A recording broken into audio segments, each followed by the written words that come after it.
Georgia Governor and current Secretary of Agriculture, Sonny Perdue. Good morning, Secretary. Great to have you back.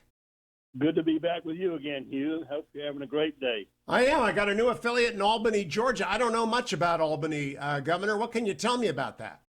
Well, Albany is in the heart of our fertile agricultural sector here in Georgia. Good people in Albany, Dougherty County, southwest Georgia. You know, Eric Erickson, I'm sure is a friend of yours and a friend of mine, has written a piece saying farmers are a hidden vote for David Perdue and Kelly Loeffler. What do you think about that? I think that's true. Farmers are basically want good, sound government. They want government that works, and they see that David and Kelly have voted for the Trump policies that have enabled them to continue to survive and thrive. And I think they're going to want more of it. They don't want a hard left turn to socialism. Farmers are the ultimate entrepreneurs, the risk takers. They're the spirit that built this country, and they want the opportunity of their children and grandchildren to have that same opportunity. Now, Mr. Secretary, I feel pretty good about this, but I also don't want to take any chances. I think we need everyone who can vote to get out and vote today. Hugh, that's exactly what we're talking about here, is that, we take it for granted, this precious constitutional right, but it's also a constitutional responsibility that we, free-thinking Americans, get out and choose the representatives that go to determine the policies of our nation. Americans and Georgians want balanced government. They don't think really either side ought to have full control. And if these two races are not successful, if David and Kelly are not elected, Chuck Schumer, Nancy Pelosi, Harris, Biden, AOC will have a blank check for the policies of America. Now, Governor Perdue, you're very popular in Georgia, and I'd like you just to talk a little bit about David Perdue and Kelly Loeffler as someone who knows them, as opposed to pundits who are talking around tables every night who don't actually know them, or people like me that just know them from the radio. You know them. Tell us about them. Well, I know David very, very well. David and I are first cousins. Our fathers were brothers. We grew up in Middle Georgia together, playing and sports and playing in the fields and working alongside one another in a farming community that had a never lay down, never quit, never give up, do what it takes kind of attitude. That was our family DNA. And David had a very successful career as a corporate executive, led Dollar General as CEO, and then came back to Georgia and retired there and had a very comfortable life. He came to my wife and me, Mary and I, and said, "I'm worried about America in this direction. You need to run for the Senate." I said, "David, I've been governor," and I teased him. I said, "I've paid my dues to society. I'm paroled." I said, "You need to go home and look in the mirror." And he did that. David is running not because he needs this job, but because he loves our nation, he loves our country, and he wants it to be the very best it can be. Now, Kelly Loeffler, you do not know, Governor, or you do?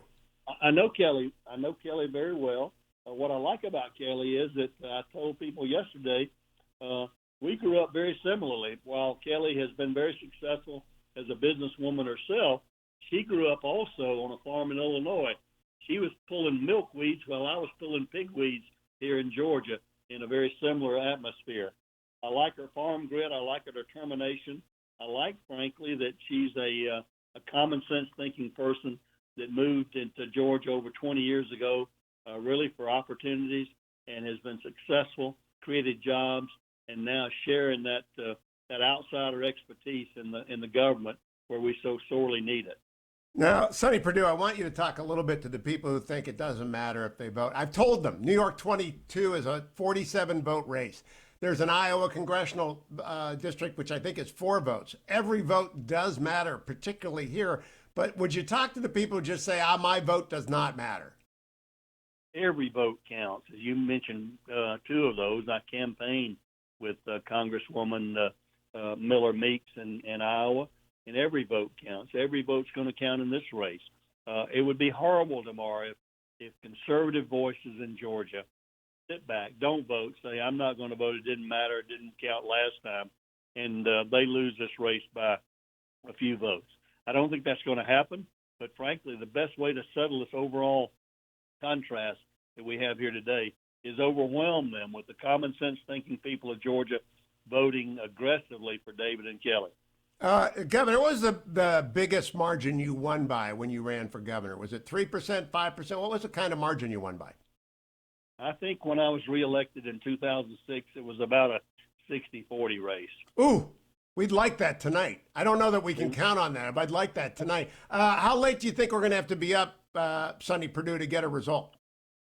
I believe we're going to know probably by midnight. I think, again, some of these counties that like to filter in votes later, we'll be watching them much more closely this time than we did in November.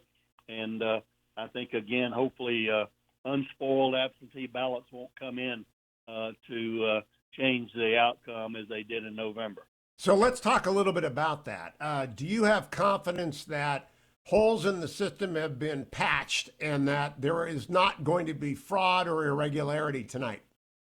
Well, we certainly hope so, and we are prepared much better than we were in November for poll watchers, over 4,000 poll watchers and that are legally represented in these districts to watch what's happening and to make sure that these signatures are validated and that the right people who are eligible to vote have their vote cast, irrespective of where it goes, who it votes for, but that every legal vote is counted and every illegal vote is cast out and not allowed to count.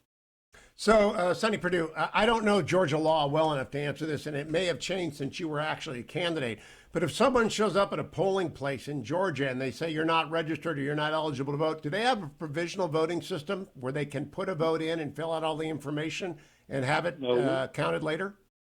Not in Georgia. That happens in some states, but in Georgia we have a 30-day requirement prior to an election to have registered to vote.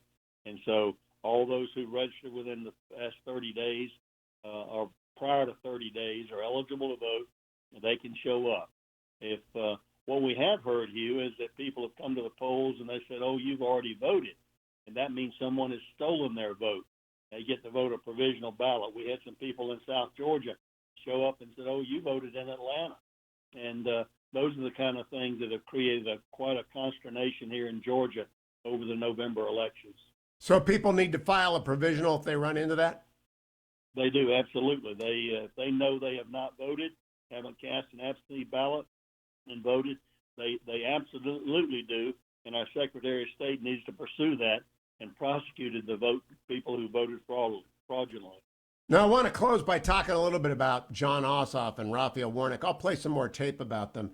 But Secretary Perdue, I honestly do not believe I've ever heard a Democratic nominee for Senate sound as radical as Raphael Warnock has sounded for the last 2 months. I mean, he's so far beyond the mainstream of the United States senators I have encountered in the past. He's to the left of Barbara Boxer. Absolutely, Hugh. These two characters are on the left side of the left liberal-leaning Democratic Party today. And when you listen to Raphael Warnock in his own words, he truly is a Marxist. He believes that. He's really denigrated our police, our military, and others. I cannot believe these are Hollywood-made actors that they have gotten to run in these races. The Hollywood money has recreated them. They ought to get an Academy Award for these ads. They just sound so warm and fuzzy. These are not people who love America, who want the best for America. They certainly don't want the best from me and my family. Big government, and that's not what America wants. That's certainly not what Georgians want. But they've done a wonderful job with all the unlimited Hollywood money recreating two actors here. So last question, Secretary Perdue and former governor of Georgia. I know you've seen a lot of campaigns in Georgia. I don't think any amount of money has ever been spent this much in Georgia.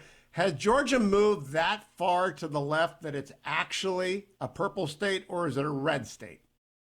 I still don't believe that. We had an election in '98 and this election, but I do not believe that Georgia values have changed that much. I know Georgians. I'm with them. I'm around them, and I do not believe that. I think there may have been some people who couldn't bring themselves to vote for President Trump, but even Democrats, independents are not for this radical leftist social agenda that will happen if they don't reelect Kelly and David. Well, I want to thank you, Governor, for coming back. I also got to thank you for Nick Chubb. He brought the Browns to the playoffs for the first time in 18 years. Go, Nick. Go, Nick. Go, Bulldogs. Thank you, Governor.